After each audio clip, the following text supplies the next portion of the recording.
my phone light on again.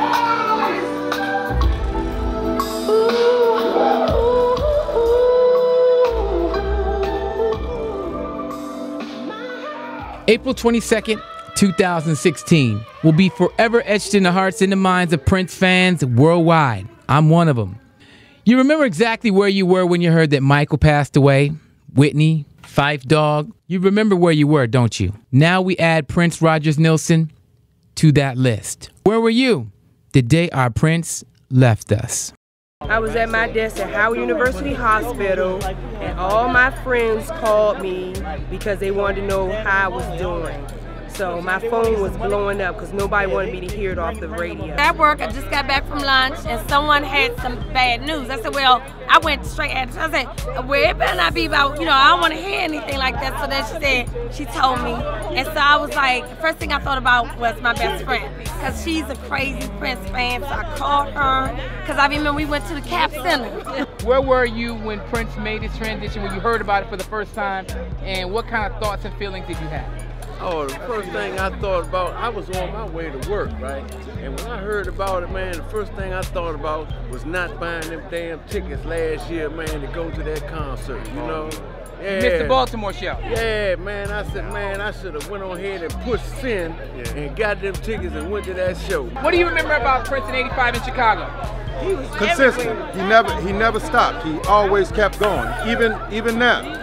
He never descended. He always ascended. Verizon Center probably back in the early 2000, like 2004 or something, man. It was just a great concert. Oh my God, Purple Rain, the ultimate song. You wait for it the last minute. We was teenagers in high school. I'm glad my mother let me go, and it was the best concert to me ever. I love other artists, but to actually experience it, I would have never got to experience that, and my mother let me go because I got to beg and plead her. And to be honest, I don't know if y'all gonna put this on tape, but me and my friend, we skipped school to go get our tickets. I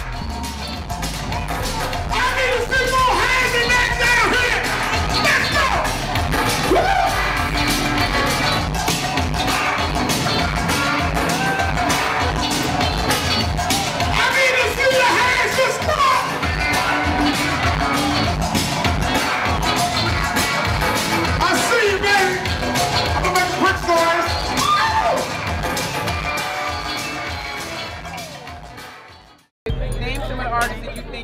Prince influenced in? All of them. Usher, Chris Brown, anyone that's dancing. Andre 3000, Alicia Keys, Beyonce, everybody. It has a piece of Prince, has a piece of, oh, I'm doing this because I want to do it. I am free, I am unapologetic, and I'm going for it. He was big on being yourself, like revealing who you are, sharing your own gifts, your own talents.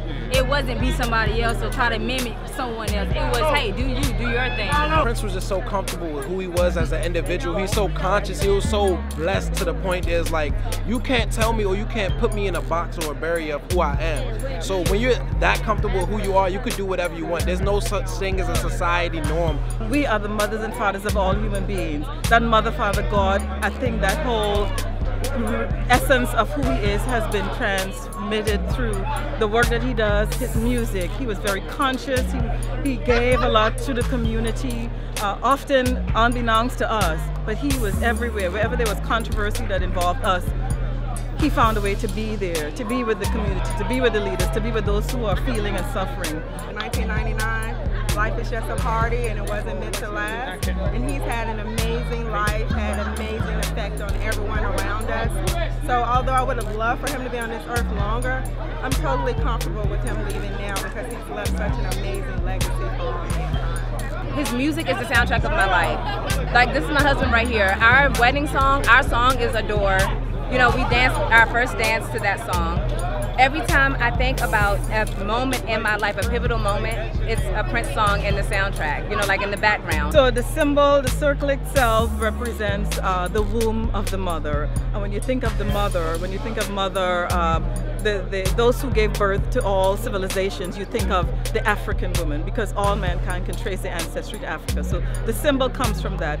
The length representing the penis of the man giving birth joint together, giving birth to nations, to human beings. So the symbol itself is very powerful. You see a lot of people wear it on their tattoos, they wear it on their clothing and everywhere. He was so conscious, he was so African-centered to the part where he was talking about his pineal gland, the realization of a third eye. So the moment he became awoke, you're going to go against the things that are unjust. You're going to go against the things that are wrong.